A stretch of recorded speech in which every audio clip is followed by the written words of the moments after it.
多摩区若葉町の山下拓郎です。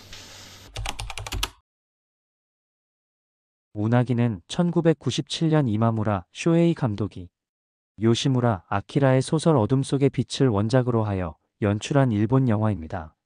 이 작품은 바람피운 아내를 살해한 후 사람들을 믿지 못하고 오직 애완장어에게만 마음을 터놓은 중년 남성 야마시타, 그리고 자신의 처지를 비관하여 자살을 시도한 여성 케이코의 마음의 교류를 섬세하게 그려냅니다.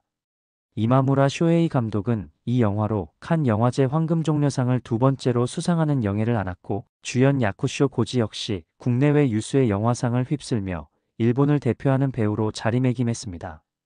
운하기는 인간의 고독과 상처를 치유하는 미묘하고도 깊이 있는 관계의 가능성을 탐구하며 쇼치쿠의 시네마 제페니스크 프로젝트 중 유일하게 성공적인 결과를 거둔 기념비적인 작품으로 평가받습니다.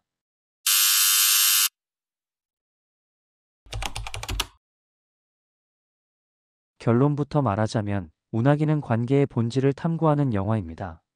그리고 그 탐험 과정에서 남성성, 여성성, 그리고 인간의 깊은 욕망 등을 폭넓게 살피고 있습니다. 이 영화는 야마시타가 두 번의 삶을 살아가는 이야기로 볼 수 있습니다. 첫 번째는 그가 살해한 전처 에미코와의 생활이고, 두 번째는 케이코와 함께하는 이발소 생활입니다. 영화는 두 여성 사이에 의도적으로 동일성을 부여합니다. 야마시타는 의식을 잃은 케이코를 보며 전처와 닮았다는 생각을 하고, 8년 전 아내와 지금의 케이코는 모두 34살로 나이가 같습니다. 두 삶의 가장 인상적인 차이는 신체적 교감이 표현되는 방식입니다. 에미코와의 삶 속에서 신체적 교감은 아주 자극적이고 강렬하게 묘사됩니다. 심지어 다른 남자와 뒤엉키는 것을 야마시타가 목격하는 형태로 이루어지죠. 반면 케이코와 관련된 신체적 교감은 영화의 끝자락, 야마시타와 케이코가 악수를 하는 정도로 마무리됩니다. 따라서 운하기는 아내의 도시락을 버리는 것에서 받는 것으로, 아내의 신체적 교감을 목격하는 것에서 아내와 악수를 하는 것으로 향하는 영화입니다. 강렬한 교감 후에는 살인이 뒤따랐다면, 악수 후에는 언젠가 돌아와 함께 아이를 키울 것이라는 희망이 놓여 있습니다. 야마시타는 욕망에 취약한 남자로 축약됩니다. 그의 칼부림은 함께 있던 남성이 아닌 거의 아내에게만 집중됩니다. 침대에 앉아있는 아내를 향해 수차례 칼을 휘두르는 장면에서 두 인물의 위상차에 의해 야마시타의 특정 신체 부위가 아내의 몸으로만 삽입되는 양태가 형성됩니다.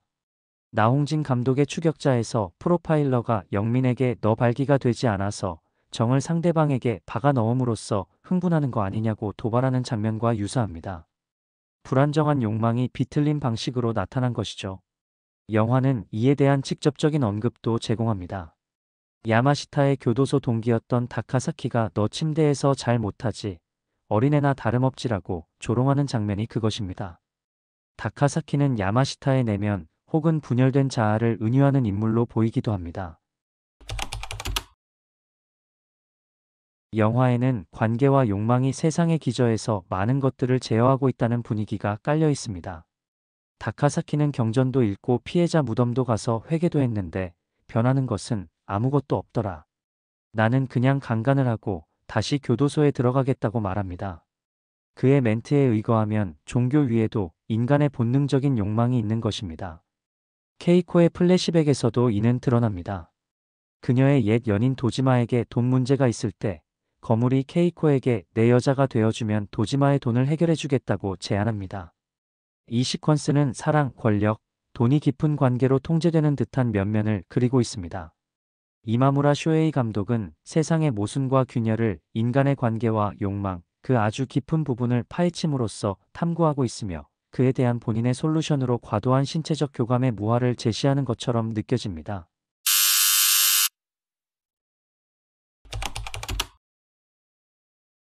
운하기의 결말은 두 엄마 케이코와 야마시타의 결합처럼 보입니다.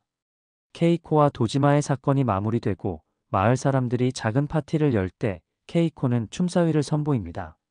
그 춤은 정신질환을 앓고 있는 그녀의 모친 후미가 보이던 것이었습니다.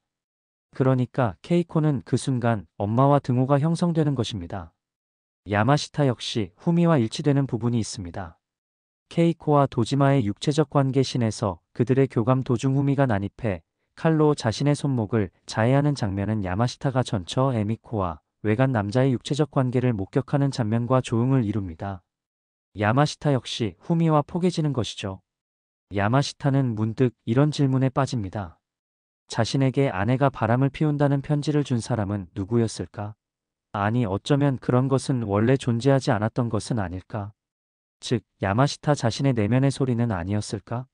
그것이 참이라면 편지를 읽는 내레이션의 주체는 야마시타가 되는데 그것은 여성의 목소리였습니다.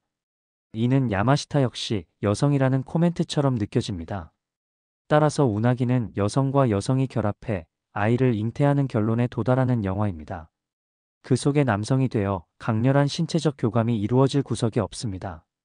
이마무라 쇼헤이 감독은 문제의 원인이라고 판단한 지나친 신체적 교감을 소거해버린 것이 아닐까요?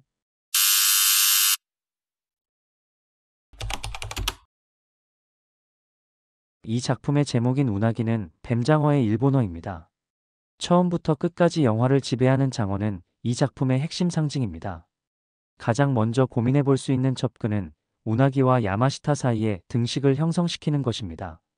실제로 야마시타는 장어를 마치 자신의 분신처럼 소중히 기르고 알 수 없는 소통을 합니다. 영화는 야마시타가 수조로 빨려 들어가거나 장어의 꼬리부터 머리까지 뛰어다니는 판타지적인 장면도 보여줍니다. 야마시타가 이웃집 목수 타가다와 장어 낚시를 할 때 타가다가 작살로 장어를 찌르자 야마시타는 마치 본인이 찔린 것처럼 소름 돋아하며 잡은 장어를 놔주고 낚시를 거부합니다. 케이코가 매일 새벽 낚시를 하고 돌아오는 야마시타를 기다리며 도시락을 건네주려 하지만 야마시타가 계속 모른 척하자 다리 위에서 도시락이 묶인 줄을 늘어뜨리는 방식을 사용합니다. 이 형상은 자연스럽게 낚시를 상기시키며 이 순간 야마시타는 미끼를 물지 말지 고민하는 장어가 됩니다. 야마시타의 여성화라는 관점에서 운하기를 해석할 수 있습니다. 낚시 중 타가다가 암컷과 수컷 장어의 삶에 대해 이야기합니다. 산란기가 되면 암컷 장어는 2000km 정도 되는 적도 근처에 가서 알을 낳고 뒤따라간 수컷은 정자를 마구잡이로 뿌림으로써 수정을 합니다. 암컷과 새끼 일부는 돌아오지만 임무를 다한 수컷은 죽습니다.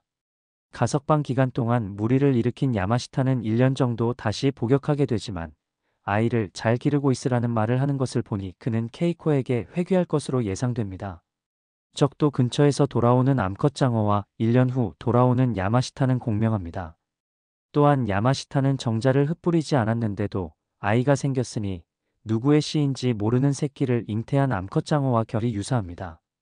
다른 관점에서 보면 야마시타가 소중히 여기는 장어는 남성으로서의 마지막 흔적 같기도 합니다. 기다란 형상의 장어는 남성성을 상징하는 것처럼 느껴지기도 합니다. 남성성에 자신이 없는 남성이 품은 욕망 혹은 결여가 장어에 투영되었다고 볼 수 있습니다.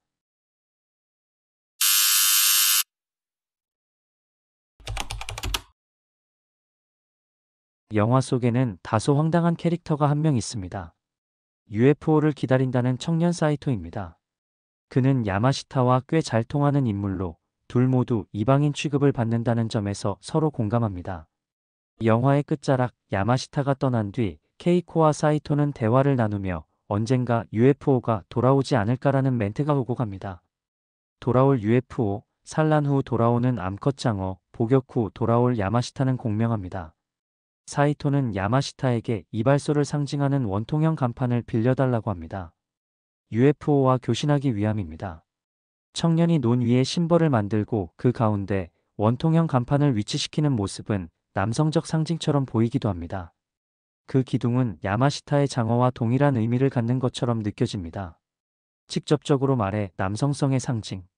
야마시타가 끝내 장어를 놓아주고 엄마로 재탄생하는 것처럼 사이토는 야마시타로부터 남성성의 상징을 가져가는 것입니다. 일종의 자발적 변화라고 해야 할까요? 운하기는 여러 기호들을 통해 관계의 본질을 탐구하는 작품이며 그에 대한 창작자의 답을 내놓는 작품입니다. 물론 작품 속 시선의 주체가 남성에 많이 치우친 경향은 있지만 그럼에도 불구하고 이는 훌륭한 영화이자 황금종려상에 걸맞은 작품입니다. 이마무라 쇼헤이 감독은 세상의 문제를 지나친 신체적 교감과 그로 인한 욕망의 왜곡에서 찾았고 그 해답을 과도한 신체적 교감의 소거에서 찾았습니다. 장어를 풀어주고 이발소 원통 간판을 넘겨주는 것, 그것이 바로 자발적 변화이며 운하기가 제시하는 새로운 세계의 모습입니다.